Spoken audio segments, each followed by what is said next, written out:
नमस्कार, मैं हूं मनोज मानस। आपका स्वागत है हमारी खास पेशकश 2024 का चुनावी माहौल में। यहां हम आपके लिए लाए हैं सबसे ताजा गर्मा गर्म चुनावी विषयों की चर्चा। आज के इस कार्यक्रम में हम बात करेंगे चुनावी रणनीतियों की, राजनीतिक दलों की चुनौतियों और नागरिकों की अपेक्षाओं की। तो चलिए चलते हैं और बात करते हैं अपने पहले रिपोर्ट की।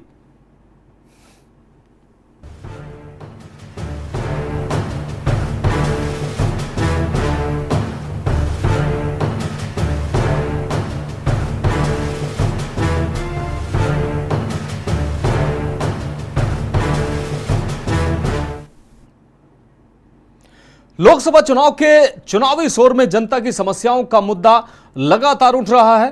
प्रयागराज में सड़क नहीं तो वोट नहीं पर लोग अड़े हुए हैं। वहीं दूसरी तरफ इरवो कॉलोनी के लोगों में टूटी सड़क को लेकर रोष देखने को मिल रहा है। सड़क तकरीबन 10 साल से लटकी हुई है। यह रिपोर्ट देखिए हमारी।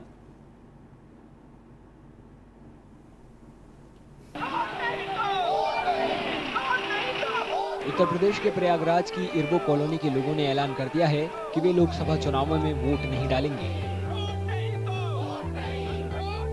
दरअसल लोग कॉलोनी की टूटी सड़क से परेशान हैं। उनकी ये मांग तकरीबन 10 साल से लटकी हुई है।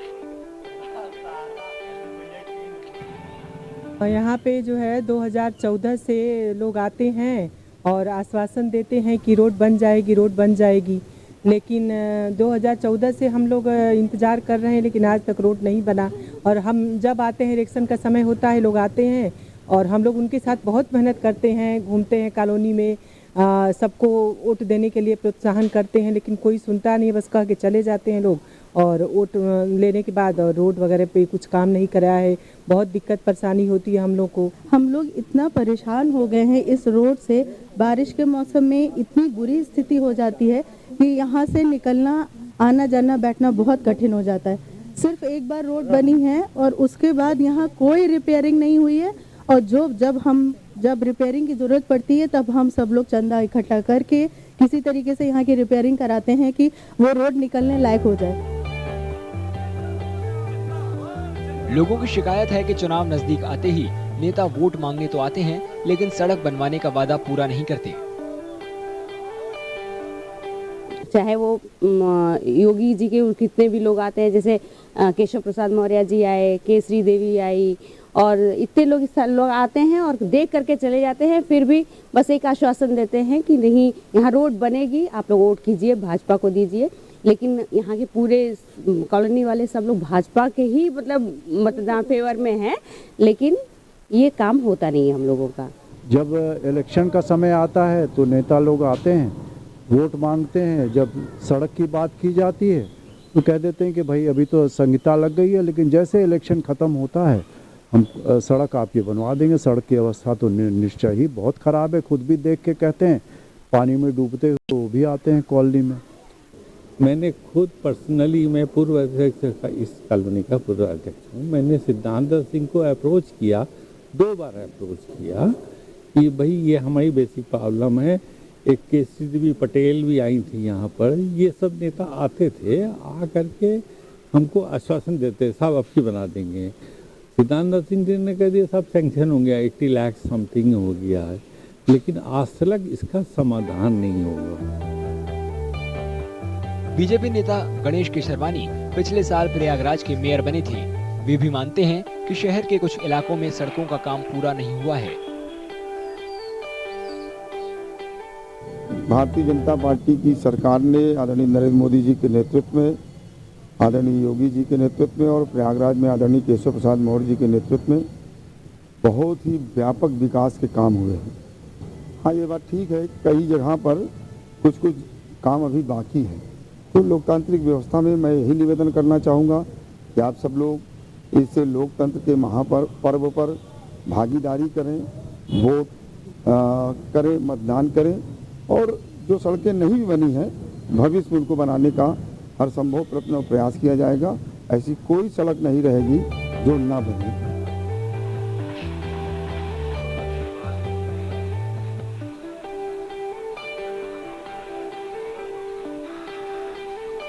इरवो कॉलोनी के लोग बारिश के मौसम में घरों में पानी घुस आने से भी परेशान हैं।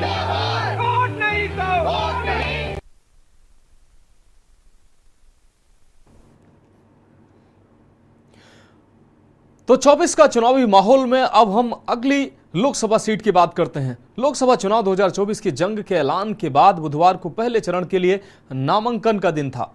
आज से नामांकन की प्रक्रिया शुरू हो गई है, जहां यूपी में 80 लोकसभा सीटों में पहले चरण में 8 सीटों पर 19 अप्रैल को मतदान होना है। पहले चरण की जंग में जाटलैंड की 8 सीटों पर मतदान होना है। लोकसभा चुनाव 2014 में बीजेपी की जाटलैंड में प्रचंड जीत मिली थी। 2019 के लोकसभा चुनाव में बीजेपी को जाटलैंड में बड़ा नुकसान भी हुआ था। ऐसे में 2024 में जाटलैंड की जंग कई मायनों में खास होने वाली है। ये रिपोर्ट देखिए। दिल्ली की गद्दी पर बैठने के लिए चुनावी बिसात पर हर सियासी दल की मोहरे तैयार हो रहे हैं। सत्ता और सिंहासन की लड़ाई का आगाज हो चुका है, जिसमें 80 सीटों वाले प्रदेश यूपी में सभी सियासी दलों की नजर है, जिसमें जाटलैंड सबसे अहम है, जहां पहले चरण के लिए 8 लोकसभा सीटों पर 19 अप्रैल को वोट की चोट होगी। लोकसभा चुनाव के पहले चरण में देश में 102 सीटों के लिए 19 अप्रैल को मतदान होना है। पहले चरण में पश्चिमी उत्तर प्रदेश की 8 लोकसभा सीटें भी हैं, जिनके लिए नॉमिनेशन की प्रक्रिया शुरू हो चुकी है। यह सीटें सहारनपुर, कैराना, मुजफ्फरनगर, बिजनौर, नगीना, मुरादाबाद, रामपुर और पीलीभीत है। इन सीटों पर 2019 के चुनाव में बीजेपी को तगड़ा झटका लगा था। बीजेपी इस बार सभी 80 सीटें जीतने का लक्ष्य लेकर उतरी है और पार्टी के सामने जाटलैंड की कठिन जमीन पर कमल खिलाने की चुनौती है।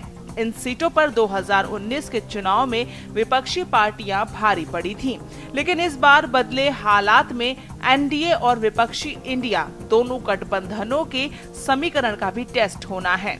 जाटलैंड की मुजफ्फरनगर, नगीना और जैसी सीटों पर बीजेपी और राष्ट्रीय लोक दल गठबंधन का टेस्ट होना है। बीजेपी को आरएलडी से गठबंधन के बाद इस बेल्ट में बेहतर प्रदर्शन की उम्मीद है, तो वहीं सपा को पीडीए के समर्थन से साइकिल दौड़ने की आस है। जाटलैंड के मुजफ्फरनगर, नगीना जैसी सीटों पर बीजेपी और राष्ट्रीय लोक दल गठबंधन का टेस्ट होगा। बीजेपी को आरएलडी से गठबंधन के बाद इस बेल्ट में बेहतर प्रदर्शन की उम्मीद है, तो वहीं सपा को पीडीए यानी पिछड़ा, दलित, अल्पसंख्यक के समर्थन से साइकिल दौड़ने की आस। रामपुर, कैराना, बिजनौर जैसी सीटों पर पीडीए वाले समीकरण की परीक्षा होगी। ये 8 सीटें ऐसी हैं जहां जाट के साथ ही पिछड़ा, दलित और अल्पसंख्यक मतदाता चुनाव नतीजे तय करने में निर्णायक भूमिका निभाते हैं। 2014 के मुकाबले 2019 में बीजेपी का यूपी में 9 सीटों का नुकसान हुआ था। इनमें से भी अधिकतर सीटें पश्चिमी यूपी की थी। 2019 में बीजेपी पीलीभीत, कैराना, मुजफ्फरनगर सीटें ही जीत सकी थी। मुजफ्फरनगर में बड़े मुकाबले के जीत का अंतर 6,526 वोट का था। पीलीभीत में वरुण गांधी 2,66,000 वोट के अंतर से जीते थे, लेकिन कैराना में भी जीत का अंतर 1 लाख से नीचे ही रहा। रामपुर सीट भी अभी बीजेपी के पास है, लेकिन इस सीट पर पार्टी को उपचुनाव में जीत मिली थी। बीएसपी 3 सीटें सहारनपुर, बिजनौर और नगीना जीती थी, जबकि समाजवादी पार्टी में मुरादाबाद और रामपुर सीट जीती थी। सपा बसपा की 5 में से 2 सीटों पर जीत का अंतर 1 लाख के पार था। पिछले चुनाव में इस चुनाव तक गठबंधनों की तस्वीर बदल चुकी है। 2019 में सपा और बसपा के साथ जाट वोट बेस वाली जयंत चौधरी की पार्टी आरएलडी भी विपक्षी गठबंधन में शामिल थी। इस बार सपा का कांग्रेस से गठबंधन है, लेकिन जयंत की पार्टी बीजेपी के साथ है। बसपा किसी दल से गठबंधन किए बगैर अकेले चुनाव मैदान पर है। गठबंधनों में बदले गणित से सीटों के समीकरण भी उलझ गए हैं। जयंत के साथ अगर जाट वोट बैंक भी बीजेपी के साथ जाता है और बसपा अपना वोट बैंक बचाने में सफल रहती है, तो सपा कांग्रेस गठबंधन की राह मुश्किल हो सकती है। विनीत शर्मा, स्पेशल डेस्क, के न्यूज इंडिया। तो अपनी खास पेशकश में अब अगली चुनावी सीट की हम बात करेंगे। वहां का माहौल कैसा है। इन दिनों लोकसभा चुनाव की तैयारियां जोरों पर हैं। देहरादून की सेंट्रल ब्रेल प्रेस में स्पेशल बैलेट पेपर छप रहे हैं। ब्रेल लिपि में बैलेट पेपर दृष्टिबाधितों के लिए बैलेट पेपर छप रहे हैं। यहां पर 6 राज्यों के लिए बैलेट पेपर की छपाई हो रही है।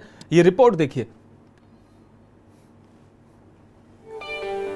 उत्तराखंड के देहरादून में स्थित सेंट्रल ब्रेल प्रेस की स्थापना भारत सरकार ने 1951 में की थी।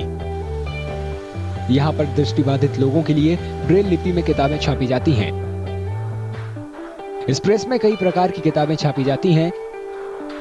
इनमें स्कूल और कॉलेज के छात्रों के लिए पाठ्य पुस्तकें, पत्रिकाएं और धार्मिक ग्रंथ शामिल हैं। सेंट्रल ब्रेल प्रेस चुनाव के लिए ब्रेल लिपि में बैलेट पेपर भी छापता है। हमारे यहाँ पर 6 राज्यों से बैलेट पेपर के लिए आते हैं, और जिसमें हरियाणा हो गया आपका, उत्तर प्रदेश, बिहार, उत्तराखंड, हिमाचल, पंजाब, और बैलेट पेपर छपते हैं। और हमें जब नॉमिनेशन से पहले, मतलब नॉमिनेशन होने के बाद हमको बैलेट पेपर उपलब्ध हो जाते हैं, उसको फिर हम लोग यहाँ पर प्रोसेस पे कर लेते हैं। जैसे डिमांड होती है उसके हिसाब से हम उसको पूरा कर देते हैं सर। प्रेस में काम करने वाले प्रूफ रीडर और डेटा एंट्री ऑपरेटरों का कहना है कि उन्हें अपने काम में ज्यादा सावधानी बरतनी होती है, क्योंकि उनकी छोटी सी गलती बहुत भारी पड़ सकती है। लगभग चुनाव में जो है 5 से 6 राज्यों का हम पर काम आता है, जिसमें हम लोग ब्रेल डमी बैलेट पेपर का जो है काम करते हैं, और आपका वोटर आईडी कार्ड उसको भी हम बनाते हैं, और आपका वोटर गाइड हो गया, स्वीप सॉन्ग हो गया। इस तरह से जो है हम लोग इलेक्शन में काम करते हैं। और इलेक्शन में मैं बताया तो इसमें हमारा स्टाफ जो है काफ़ी इन्वॉल्व हो जाता है, क्योंकि जिम्मेदारी वाला काम है ये। तो इसमें हम लोग जो है आपका जैसे कभी छुट्टी पड़ जाती है तो उसमें भी हमारे कर्मचारी को यहाँ पर काम करना पड़ जाता है। छोटी छोटी चीज़ों का भी मुझे काफ़ी ध्यान रखना पड़ता है हम लोग को, क्योंकि हम लोग का जो ये पुस्तक है मतलब पूरे इंडिया में, भारत में जाता है, हर स्कूल में जाता है लगभग, जो हिंदी वाले क्षेत्र है, इंग्लिश वाले भी क्षेत्रों में जाता है। तो उसमें होता क्या कि हम लोग यदि यहाँ कुछ त्रुटि कर देंगे तो हमारे जो बच्चे पाठक हैं, जो ब्लाइंड बच्चे हैं, वो भी वैसा ही पढ़ेंगे। इसलिए हमें काफ़ी ध्यान देना पड़ता है कि किसी मतलब मिस्टेक ना हो, स्पेलिंग मिस्टेक ना हो, कोई वाक्य गड़बड़ ना हो, पैरा ना गलत हो। तो उस तरह से हमें काफी ध्यान रखना पड़ता है कि हमारे पाठक सही पढ़े। इस प्रेस में छपे मतपत्र नेत्रहीन मतदाताओं के लिए इस्तेमाल किए जाते हैं। कोई भी दृष्टिबाधित वोटर इन खास बैलेट पेपर के जरिए चुनाव के बारे में पूरी जानकारी ले सकता है। जितने भी पार्टियां होती हैं उसका नाम, उसका चुनाव चिन्ह सहित हम लोग नाम लिखते हैं क्षेत्र का। और उसके बाद होता क्या है कि जब कोई ब्लाइंड पर्सन कहीं जाता है, किसी भी लोकसभा बूथ पे कभी भी जाएगा या विधानसभा का हो, तो बूथ पे उनको जो दृष्टिबाधित हमारे साथी होते हैं, तो उनको एक पेपर दिया जाता है जिसमें नाम, चुनाव चिन्ह सब होता है। तो हम किसी के बिना सहायता के हम खुद पढ़ के बटन दबा सकते हैं कि किस नंबर पे कौन सा उम्मीदवार है। देहरादून स्थित ब्रेल प्रेस फिलहाल में 6 राज्यों के लिए स्पेशल बैलेट पेपर छापता है।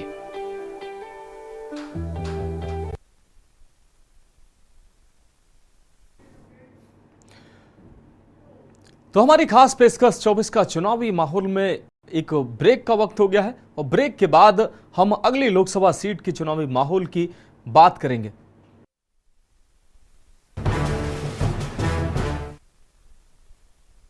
तो ब्रेक के बाद हमारी खास पेशकश 24 का चुनावी माहौल में एक बार फिर से आपका स्वागत है। अब हम बात करते हैं उत्तराखंड में कैसा चुनावी माहौल है। चलते हैं, आपको दिखाते हैं। लोकसभा चुनाव 2024 की रणभेरी बजते ही पूरा देश चुनावी मोड में आ गया है। नैनीताल उधम सिंह नगर सीट पर बेरोजगारी, शिक्षा, स्वास्थ्य सेवा ये बड़े मुद्दे माने जा रहे हैं। 2001 में मुख्यमंत्री रहे बीजेपी नेता भगत सिंह कोश्यारी ने इस सीट पर 2014 के आम चुनाव में जीत हासिल की थी। 2009 में परिसीमन के बाद बनी इस सीट पर पहले आम चुनाव में कांग्रेस ने जीत हासिल की थी। कैसा है यहां का चुनावी माहौल, कितने हावी हैं बेरोजगारी, शिक्षा और स्वास्थ्य के मुद्दे, इस लोकसभा सीट में एक रिपोर्ट के माध्यम से आपको दिखाते हैं। नैनीताल उधम सिंह नगर लोकसभा निर्वाचन क्षेत्र 2009 में परिसीमन के बाद बना। इस सीट पर पहले आम चुनाव में कांग्रेस ने जीत हासिल की थी। वहीं 2001 में मुख्यमंत्री रहे बीजेपी नेता भगत सिंह कोश्यारी ने इस सीट पर 2014 के आम चुनावों में जीत हासिल की। इस वक्त बीजेपी के अजय भट्ट नैनीताल उधम सिंह नगर लोकसभा सीट से सांसद हैं। उन्होंने 2019 के चुनाव में उत्तराखंड के पूर्व मुख्यमंत्री हरीश रावत को हराया था। बीजेपी ने एक बार फिर भट्ट पर भरोसा दिखाते हुए 2024 के आम चुनाव में उन्हें ही उम्मीदवार बनाया है। निर्वाचन क्षेत्र के कुछ वोटर मोदी सरकार के कामकाज से खुश दिख रहे हैं। उनके मुताबिक इलाके में विकास के काफी काम किए गए हैं। मोदी जी ने जो काम किए हैं, जो असंभव काम भी जो थे वो भी संभव कर दिए हैं। मेरे को लगता है इस बार 5 सीटों में मोदी सरकार उत्तराखंड से तो अवश्य जीतेगी, क्योंकि जो उनने कहा था 370 के लिए, राम मंदिर के लिए, वो सारी चीजें उनने कर दी है। अब वो बोलते हैं कि थोड़ा टाइम और मिलेगा तो मैं और मेडिकल सुविधा वगैरह भी दूंगा। देखो अब क्या होता है। अब बाकी हमने इस टाइम मोदी सरकार को ही वोट देना है, बीजेपी को ही वोट देना है। मेन चीज उनके विकास कार्य। अब देखिए हल्द्वानी से उन्होंने हेलीपैड सेवा शुरू कर दी है, जो लोगों को काफी सस्ती सेवा मिल रही है। देश या हल्द्वानी का काफी विकास हो रहा है। हम अपने शहर की बात करते हैं तो काफी विकास इस वक्त हम देख रहे हैं अपने, जो कि पिछले 60 सालों में हमें नहीं दिखाई दिया। हालांकि कुछ वोटर बेरोजगारी को अहम मुद्दा बता रहे हैं। एजुकेशन का जो हमारा लेवल चल रहा है इस वक्त, सर एजुकेशन तो है बट जॉब नहीं है, प्रॉपर वैकेंसी टाइम पर नहीं निकलती हैं, और गवर्नमेंट वैकेंसी आती भी है तो कभी नहीं आती है। तो मतलब हम अगर अपने सांसद का चुनाव करेंगे तो हम ये देखकर करेंगे कि वो एजुकेशन लेवल पर कितना वर्क कर रहे हैं, और जिस तरह से बेरोजगारी फैल रही है हमारे देश में, हमारे राज्य में, तो उसमें किस तरह से वो ओवरऑल देखेंगे। कई वोटर लगातार बिजली सप्लाई, सब्सिडी खत्म करने, सभी के लिए बेहतर स्वास्थ्य सेवा और शिक्षा जैसे मुद्दों को प्राथमिकता देते हैं। इलेक्ट्रिक जो है रेगुलर होना चाहिए, जिससे कि बच्चों की पढ़ाई डिस्टर्ब ना हो। दूसरा है कि फ्री में जो राशन बांटा जा रहा है वो नहीं होना चाहिए।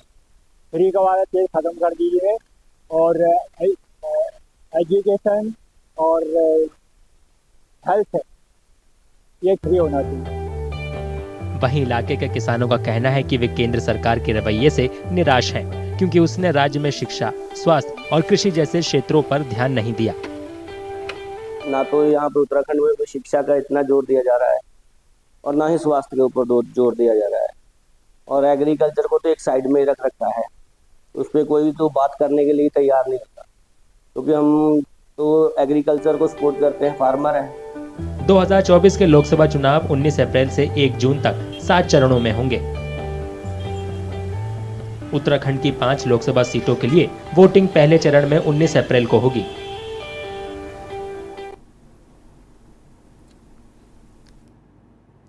तो अपनी खास पेशकश में अब बात करते हैं देश की राजधानी दिल्ली की। दिल्ली में चुनावी हलचल के रंग अलग ही देखने को मिल रहे हैं। यहां लोकसभा चुनाव के साथ एक और चुनाव की हलचल तेज है। जेएनयू में छात्र संघ चुनाव की गहमा गहमी भी देखी जा रही है, जहां 4 साल बाद चुनाव होने जा रहे हैं। रंग बिरंगे पोस्टरों से दीवारें भी पटी हुई हैं। देखिए ये report.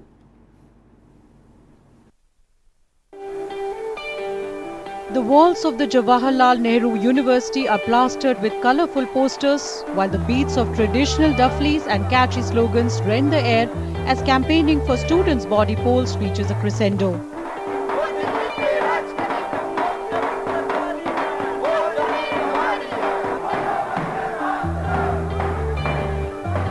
The JNU Students' Union polls are being held after a gap of more than 4 years after being stalled amid the COVID-19 pandemic and discontinued thereafter. With just days left for the polling day, students, especially those casting their vote for the first time, were an excited lot. So I'm very excited. I had always heard that JNU elections are a thing to look out for, and this is the first time that I would be witnessing elections since coming to this campus. I had taken admission in 2020 in MPhil, so this is my first experience, and I'm very excited about this. This is supposed to be a festive kind of season in JNU, and it is, a senior of mine told me it is like JNU ki shaadi. The United Left Alliance, comprising the All India Students Association AISA, Democratic Students Federation DSF, Students Federation of India SFI, and the All India Students Federation AISF, is eyeing a clean sweep like the 2019 polls. Left का इस campus में इतिहास रहा है, 50 सालों की एक legacy रही है। हम जानते हैं कि ये कैंपस एक मॉडल कैंपस साबित होता है। जब यहाँ लेफ्ट के छात्रों ने लड़कर संघर्ष करके दूर दराज के ज़िलों से आने वाले ऐसे ज़िलों में जहाँ पे देर से एडुकेशन पहुँची, देर से सड़क पहुँची, देर से बिजली पहुँची, वहाँ के लोगों को एक क्वार्टाइल डिस्ट्रिक्ट में रखा गया और 5 पॉइंट का डिप्रीवेशन पॉइंट मिलता है कि वहाँ से लोग आ सके, पढ़ सके। ये लेफ्ट की लड़ाई का हिस्सा रहा। Meanwhile, the RSS-affiliated Akhil Bharatiya Vidyarthi Parishad is preparing to give a tough competition and hopes to form a students' union led by the right-wing student group.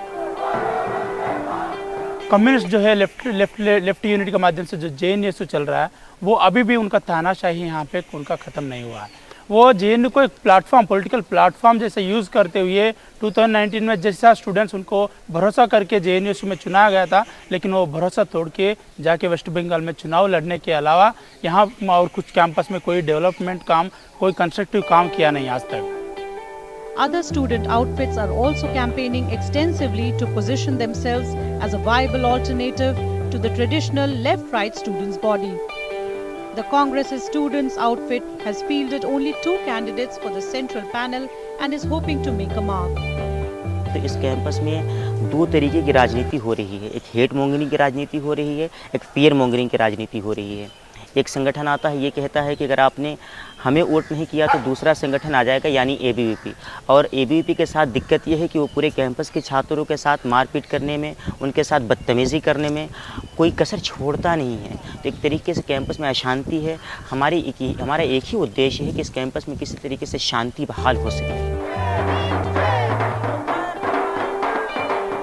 Birsa Ambedkar Phule Student Association presidential candidate is the first caller from his village in West Bengal and belongs to the Adivasi community with parents working as contractual laborers. हमारा मुद्दा लेके left हो right हो politics कर रहा है, तो आज हमें एक इंडिपेंडेंट ऑटोनोमस एक लीडरशिप का ज़रूरत है, जो एक अगर ऑपरेस सेक्शंस का प्रॉब्लम है तो ऑपरेस सेक्शन रिप्रेजेंट करेगा, ना कि कोई एक सवर्ण है कि उसको रिप्रेजेंट करेगा। Samajwadi Chhatra Sangathan is the only outfit that has fielded a female candidate for the post of president this year. मैं यहाँ पर एकमात्र प्रेसिडेंशियल कैंडिडेट हूँ महिला। यहाँ पर 7 पुरुष कैंडिडेट हैं हमारे साथ जो प्रेसिडेंशियल डिबेट में हमारे साथ रहेंगे, और मैं एकमात्र महिला कैंडिडेट इस जेएनयू से लड़ रही हूँ। और जो हमारा मुद्दा है, एक महिला होने के नाते मैं मानती हूँ कि महिलाओं की सुरक्षा इस कैंपस का सबसे बड़ा मुद्दा होना चाहिए। इस कैंपस में महिलाओं के लिए जो सिक्योरिटी है वो घटती जा रही है, तो मैं मानती हूँ कि महिलाओं की सुरक्षा इस कैंपस में सबसे ज़्यादा ज़रूरी है। इसलिए मैं एक महिला होकर महिलाओं की सुरक्षा के लिए आगे आई हूँ। Specially abled students express their demands to make the university campus more accessible and ensure their participation in the election process. Campus में एक्सेसिबिलिटी का पूरा कैंपस इनएक्सेसिबल है। जब हम जो गेट से मेन गेट से एंटर करते हैं, अगर हम वहाँ से यहाँ तक की सफ़र की बात करें तो पूरा इनएक्सेसिबल है। जगह जगह टेक्टाइल टूटे हुए हैं, सड़कें टूटी हुई हैं, फुटपाथ इस तरीके से नहीं है कि कोई व्यक्ति पैदल चल सके। बेसिकली मेरा जो शिकायत है वो है इलेक्शन कमेटी से कि जेएनयू इलेक्शन जो है पूरा डिसेबिलिटी के लिए इग्नोरेंट है, कम्प्लीटली एक्सक्लूजनरी है। 2019 में ऐसा हुआ था कि हमने एक क्वेश्चन रेज़ किया था कि ब्लाइंड लोगों को ब्रेल में क्वेश्चन पूछने की आज़ादी दी जाए, मतलब एक मौका दिया जाए, तो जो कि उन्होंने नहीं दिया था। स्क्रूटनाइज किया था कि since there are not much blind people, we cannot make separate arrangements. With the election fever gripping the university, several dhabas on the campus are doing roaring business, with students, including the candidates and their supporters, thronging the eateries every evening after a hard day of campaigning. Animated conversations over a cup of tea are the norm at the renowned Sabarmati Dhaba in particular, which was witness to the 2020 JNU violence. बहुत दिनों से हम लोग 92 से हैं, तो हर साल election तो होता ही रहता था पहले, लेकिन अभी ये 4 साल गैप करके इस बार इलेक्शन हो रहा है। बस तो अब जो बच्चों में बहुत माहौल सही है। भी शाम को बहुत होती रहते हैं चारों तरफ लड़के। जैसे आपने पहले भी इलेक्शन देखे होंगे, अभी भी इलेक्शन हो रहे हैं? नहीं, पहले में और अभी में काफ़ी थोड़ा सा ज़्यादा ही, काफ़ी 4 साल के बाद इलेक्शन हो रहा है ना, उसकी वजह से काफ़ी लड़के माहौल में सब। The students' outfit are also holding door-to-door campaigns to woo the voters. The JNU Students' Union polls will be held on March 22 and the results will be declared on March 24.